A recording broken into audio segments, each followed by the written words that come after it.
Merong dalawang Shanks. Bali nagumpisa nga itong chapter 1121 sa pag-atake ni Gorosei Saturn sa mga Giants. Nagbigay nga ng babala itong si Luffy na poisonous daw itong si Saturn. Kaya hanggat maaari daw wag nila itong hahawakan. Bali sinunod naman ito ng mga Giants at sinalaglang itong atake sa kanila ni Saturn. Hanggang sa nakakuha na nga ng tamang timing itong si Luffy at sinalag rin itong isa sa mga galamay ni Saturn. Bukod nga kay Luffy nakita rin natin si Bonnie na nakapag-transform ulit into Nika form, kung saan ready na nga siyang mag-initiate ng isang atake. Pero bago pa nga ito matuloy biglang napunta yung scene sa iba't ibang parte ng mundo. Ipinakita ngang tuloy-tuloy pa rin itong broadcast ni Vegapunk at this time nga ang topic niya na yung patungkol sa assurance na dadating daw ang araw na marireveal sa mundo kung ano ang tunay na nangyari sa Void Century. Binanggit nga rin ni Vegapunk yung patungkol sa mga ancient weapons, kung saan habang sinasabi nga niya ito ipinakita itong sila Vivi at Shirahoshi. Dagdag pa nga ni Vegapunk na dahil daw sa pagtatago patungkol sa katotohanan ng nakaraan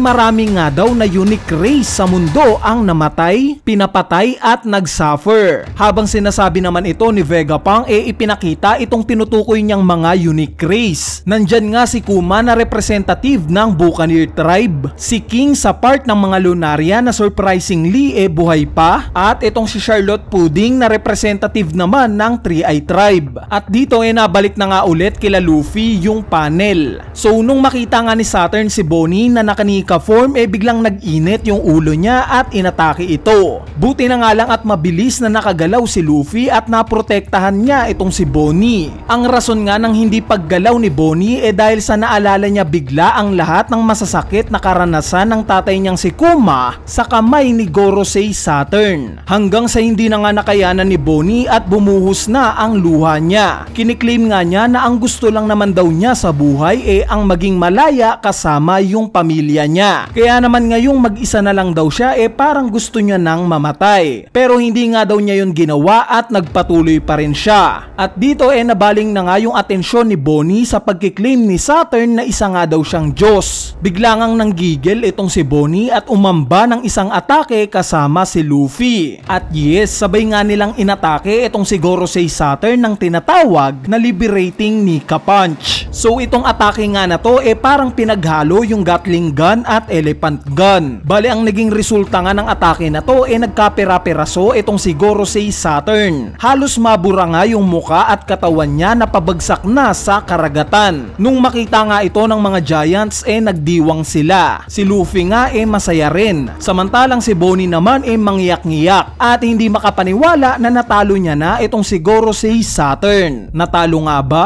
Anyway, kasabay nga ng kasiyahan nila bigla ring nag-appear mula sa itaas itong Thousand Sunny. Ipinakita nga itong grupo nila Zoro na pabagsak na sa karagatan. Sa kabilang banda naman nagpatuloy nga ulit itong announcement ni Vegapunk at this time nga ang topic naman niya patungkol na sa fate. Naniniwala nga daw siya sa humanity at science na mapoprotektahan nito ang mga sarili nila mula sa dilubyong paparating. Naniniwala nga daw siya sa new generation similar sa paniniwala niya sa mga old legends gaya ni Whitebeard. At speaking of old legends bigla ngang napaisip si Vegapunk kung itong mga nangyayari daw ba ngayon alam daw kaya ni Goldie Roger o kung siya daw ba mismo ang nag-set up ng mga nangyayari ngayon. Bali habang sinasabi nga ito ni Vegapunk ipinakita na naman yung mga tao sa iba't ibang parte ng mundo gaya nila Silver's Rayleigh, yung Hachinosu, yung Red Force na barko ni Shanks, itong Cross Guild at itong Marine Headquarters. So nagtapos nga itong announcement niya sa pagsasabi na nakadepende na daw ngayon ang kapalaran ng mundo sa kung sino ang makakahanap sa One Piece treasure. Kasabay nga ng praise na to ipinakita itong apat na emperor na sabihin na nating pinakamalapit sa pagkuha ng One Piece. Ipinakita rin itong ilan sa mga main characters gaya nila Akainu, Dragon, Im-sama, Kobe, Kuzan, si Saint Garland Garling, si Sabo at itong isang misteryosong karakter na isang silhouette. At dito na nga nagtatapos itong chapter 1121.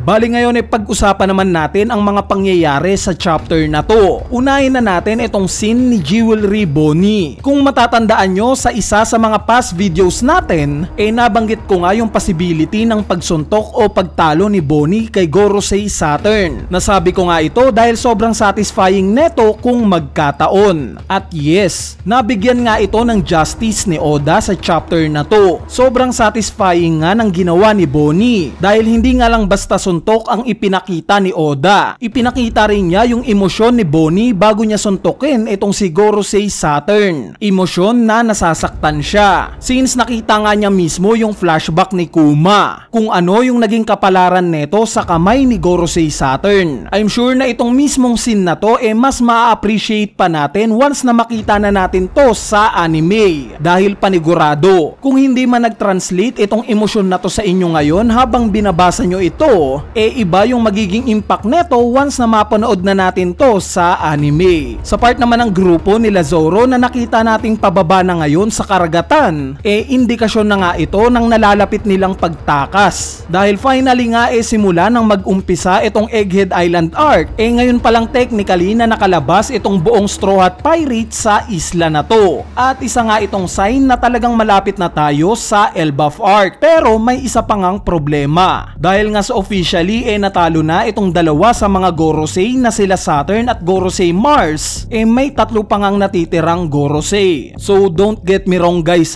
hindi ko kiniklaim na patay na itong sila Mars at Saturn. Sa tingin ko nga pansamantala lang itong naging pagkatalo nila. Since obvious naman na gumagawa ng way itong si Oda para isa-isang maalis sa picture itong mga Gorosei para makatakas na itong Straw Hat Pirates. Bali currently nga itong sila Gorosei Jupiter at Mercury hinaharap yung ancient robot, which is ipinakita nga sila sa isang panel sa chapter na to. Itong si Gorosei Nasujuro naman although nabigyan siya ng malaking damage ni Atlas, I'm sure na okay pa rin siyang lumaban. Baka nga pigilan pa niya itong Thousand Sunny next chapter sa paglapag nila sa dagat. So ang bottom line lang dito dahil sa tatlong Gorosei na nga lang ang natitira, mas kaya na nga itong pigilan ni Luffy. At masasabi nga natin na sila na ang may upper hand ngayon sa nangyayaring laban na to. Anyway, ayan na nga yung review natin sa latest chapter ng manga na chapter 1121. Yung ibang part nga na hindi natin natalakay as usual, gagawa na lang natin ng separate video. Bali meron ngang break next week, pero asahan nyo na tuloy-tuloy pa rin yung upload natin. Since marami nga akong utang sa inyo sa hindi paglalabas ng videos na itong mga nakaraang araw. Kaya asahan nyo na marami tayong ilalabas pa na video this week at next week kahit break pa. Bali sana nga ina-enjoy nyo itong video natin ngayon. So yun lang, peace!